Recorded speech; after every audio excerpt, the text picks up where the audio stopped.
J'aime les gars, bienvenue sur le stream. Plutôt que d'acheter du PP, moi j'achèterai du Doge. Voilà, j'achèterai clairement du Doge maintenant. Tout simplement parce que Doge va probablement avoir un ETF ce cycle là. Genre franchement c'est un de mes calls. Doge aura probablement un ETF et en fait bah il va être fuel. Le rallye il y aura un narratif sur Doge, c'est parce que Elon est au gouvernement en fait, tout simplement. Tisma pour le copy trading des inserts, il faut forcément procéder avec un bot ou tu comptes faire un truc encore plus easy pour les noobs comme moi. Alors j'ai un bot qui est vraiment super cool, très facile à utiliser, donc je vais vous montrer comment on l'utilise. Pour moi c'est le plus efficace parce que en fait Valentin du coup qui code avec moi, il est en train de dev directement un copy sur le Discord. Mais ça va vous donner des alertes en fait. Et c'est moins efficace que si vous pouviez copier tout de suite. Et donc je vais vous donner un bot mais il est très facile d'utilisation. Ok, on va le voir ça ensemble, on va faire le processus ensemble. Le but pour moi actuellement avec ce que je suis en train de faire, donc en étant un détective, en gros là je fais le détective sur la blockchain. C'est-à-dire que je récupère tous les ordres passés par tout le monde sur le plus gros exchange, donc qui est Redium. Donc Redium c'est l'exchange Solana le plus gros avec 70% du volume.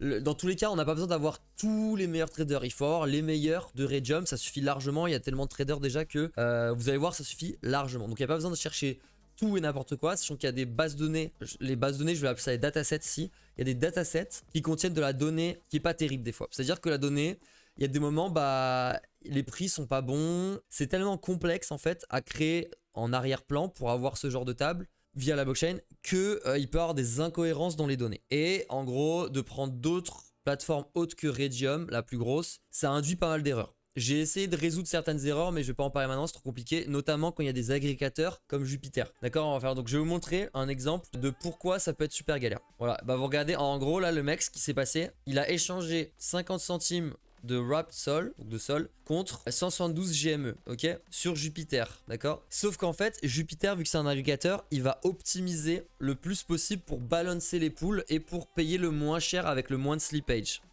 C'est relativement complexe en fait. Parce qu'en gros, quand vous pensiez juste acheter du GME, en fait, Jupiter, derrière, il va faire 3 ordres différents. Il va d'abord acheter du WIF, d'accord. Alors vous vouliez pas du tout acheter de WIF, mais il va d'abord acheter du WIF. Il va vendre le WIF contre du SNP. Et ensuite, avec le SNP, il va acheter du GME. Et vous allez avoir le GME. Et en fait, ça, vous n'allez pas le voir.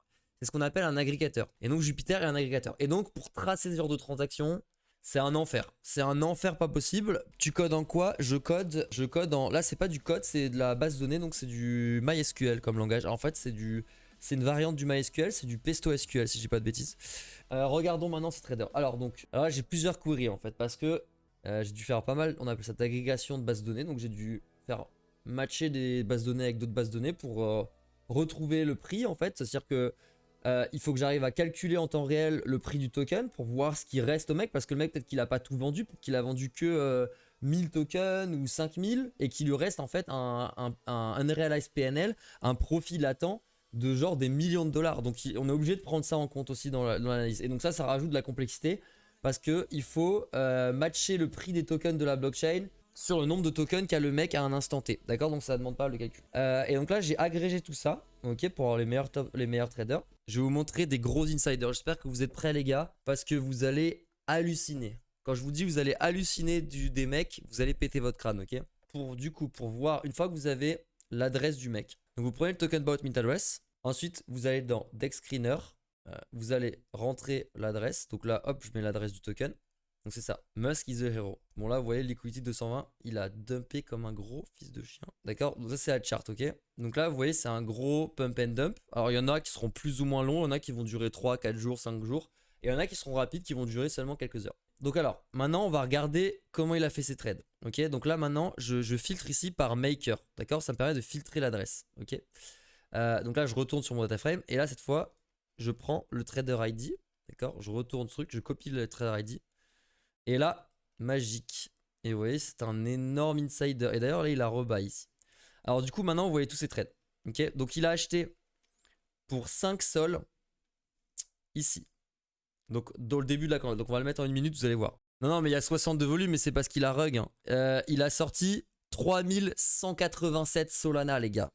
Mais en gros, du coup, il te sort 936 000 dollars avec 5 putains de sols. Genre, on en parle de la perf ou pas?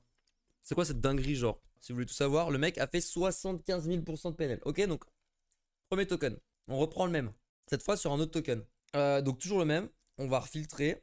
Maker. Hop, hop, apply. Et là, Il a acheté, encore une fois, ça c'est sa strat. Il achète pour 5 sols. Et là, regardez, il a revendu pour 3300 sols ici. Les gars, non mais comprenez bien qu'il a fait ça à 4 heures d'intervalle. C'est-à-dire que le mec a print 2 millions de dollars avec 10 sols. Avec 2000 balles, il a print quasiment 2 millions en 4 heures. Est-ce que vous vous rendez compte du bordel? Alors pourquoi les charts sont chelous? Alors on appelle ça des insiders. Donc c'est des mecs en fait qui font du live, c'est du rug pull.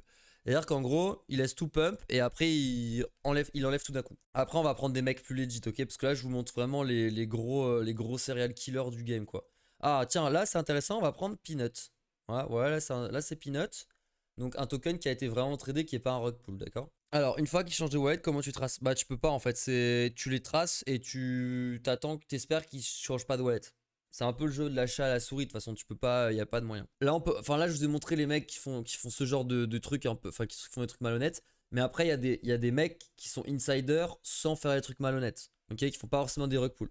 Par exemple, lui, sûrement un gros insider Peanut, tu vois, parce qu'il a buy ici au tout début. Donc là, il y avait le temps, tu vois, il y avait genre, tu pouvais buy sur 2 jours.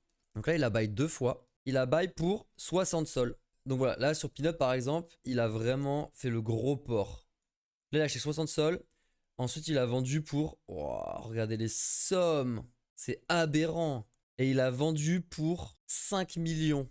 Donc il a fait from 10 000 to 5 millions les gars. Il a encore 11 millions de profit latent. Il a pas tout TP. En vrai, c'est même pas insider, il a juste été lucky. Comment il a pu prévoir que Peanut allait mourir? Oui, t'as raison, il peut être très bien lucky, il n'y a aucun problème. Et s'il est insider, il pourrait être insider. Peanut, ça a explosé parce que Elon Musk a repris le même. Ensuite, qu'est-ce qu'on peut regarder? C'est un auto-être lui. Alors, Solbuck. Alors lui, on sait pas trop ce que c'est. Est-ce que c'est un insider? Est-ce que c'est... là, vous pouvez pas savoir. Alors, il a buy aussi 5 sols. Ok, il a buy là. Mais comment est-ce qu'il pouvait savoir que ça allait gigapump ça? Et du coup, il a buy pour 1000 dollars et il a revendu pour... Et il a réalisé 500 000 de PNL. Comment ne pas écraser le prix avec une size de vente comme ça? Bah souvent ils détruisent le prix. Alors, est-ce qu'on peut voir sur combien de tokens ils ont mis 5-10 sols en tout? J'imagine qu'il a pas un win 100%. Oui, alors là, du coup, je vous montrais des trades individuels, mais je vais vous montrer également top trader agrégé. GG, Dextriner devrait te sponsor. Non, bah après, je vous montre les recherches que j'ai faites. Mon but, c'est de vous montrer, le truc. Après, bien évidemment, ça, il faut savoir que c'est un mec parmi des centaines de milliers de mecs. On est bien d'accord. Ça, je suis complètement d'accord avec toi. Moi, je vous montre juste que les insiders, les plus gros trades, voilà.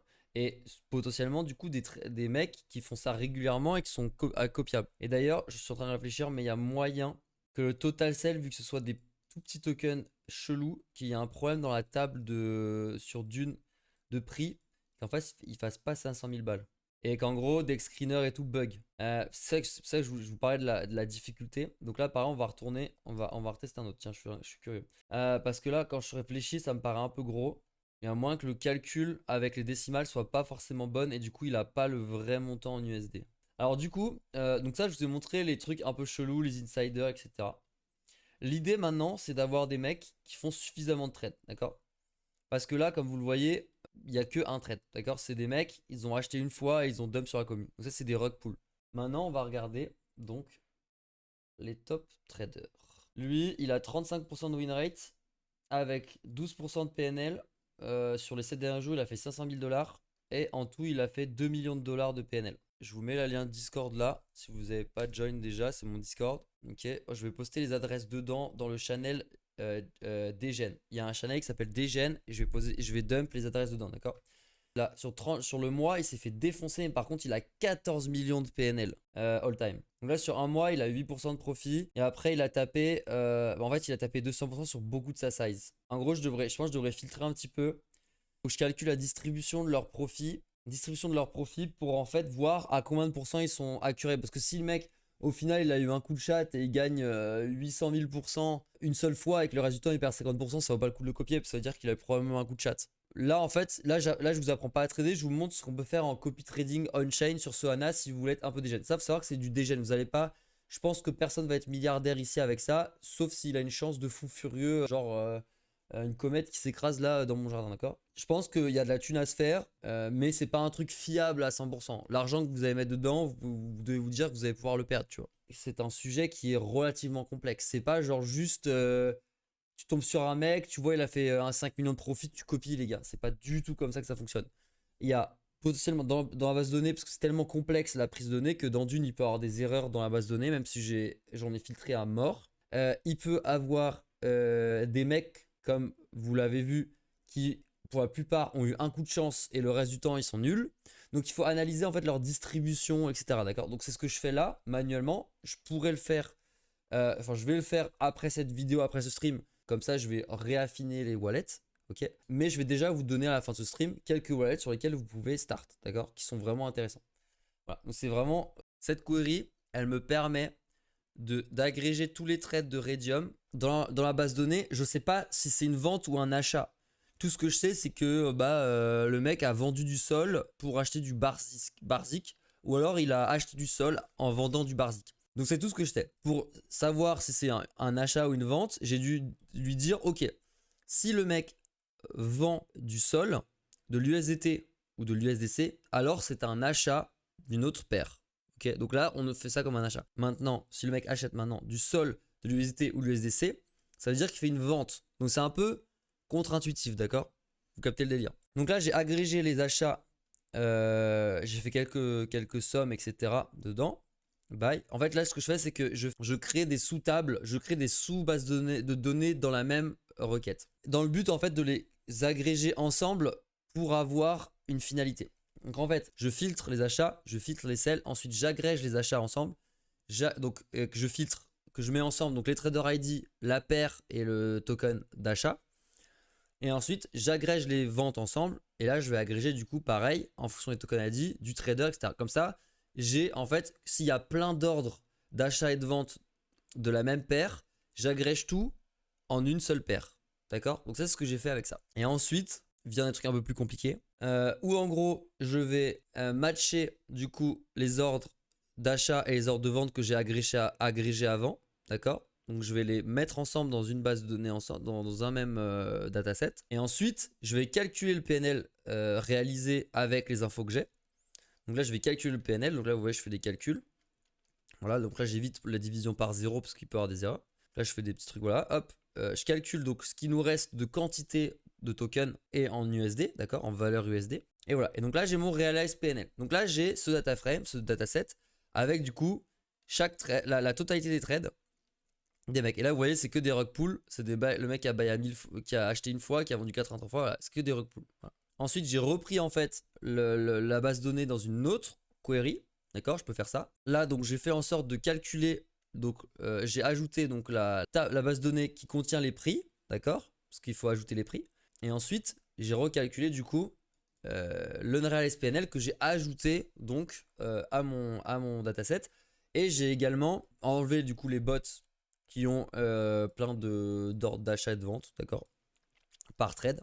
Et en fait, à chaque fois, je reprends le dataset que j'ai modifié avant dans une autre query pour remodifier la dataset, pour remodifier, jusqu'à tomber sur mes top traders. Voilà. Donc, on se revoit soon, les gars. See you. Ciao.